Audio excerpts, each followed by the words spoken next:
PLN Nusantara Power berhasil mendobrak tradisi menghasilkan green hydrogen untuk pertama kalinya di Indonesia.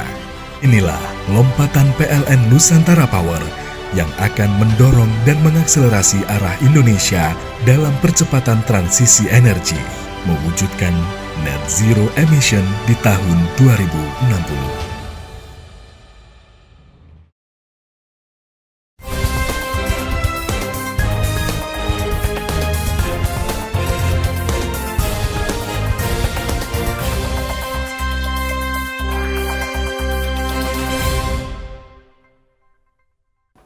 Terima kasih Anda masih bersama kami, Info 7 Malang Raya. Pasokan air berkurang akibat hujan belum turun berdampak pada semakin mengecilnya aliran sungai di kawasan Selarejo Dau, Kabupaten Malang.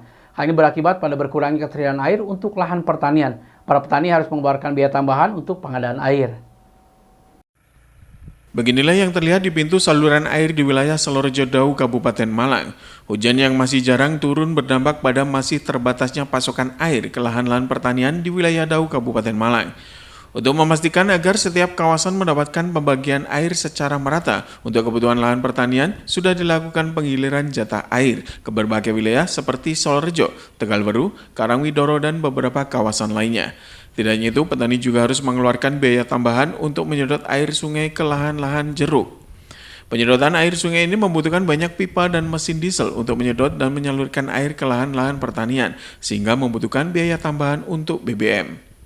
Menurutnya, debit air di beberapa titik sungai dan saluran air di kawasan Selarejo dan Gading Kulon Dau, Kabupaten Malang berdampak pada meningkatnya kebutuhan air untuk lahan pertanian, baik perendaman maupun untuk penyiraman.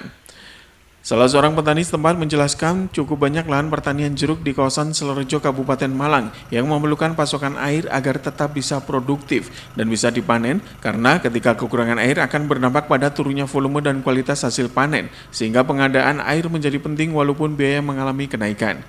Di salah satu sungai di kawasan Selarejo Dau, terlihat debit air sungai sudah mulai menurun dan sangat kecil mengalir karena masih dipergunakan untuk kebutuhan lahan pertanian di bagian atas. Dan selanjutnya air akan dialirkan secara bergiliran ke arah sungai menuju Karangwidoro dan sekitarnya ataupun dialirkan menuju kawasan Selarejo, Tegalwaru, dan lainnya. Kekurangan air bisa diantisipasi dengan membeli air atau menyedot air sungai yang sama-sama membutuhkan biaya tambahan. Ya sulit Pak kemarin. Ya tapi ya itu gilirannya Pak. Iya. Giliran. Pak, kalau kurang air kayak jeruk ini Pak bisa berkurang berapa persen hasil panennya Pak? Ya banyak Pak. 30 ada? Ya ada. Kalau hujan ya penyedotannya harus meningkat teman. Iwan Hikmawan melaporkan.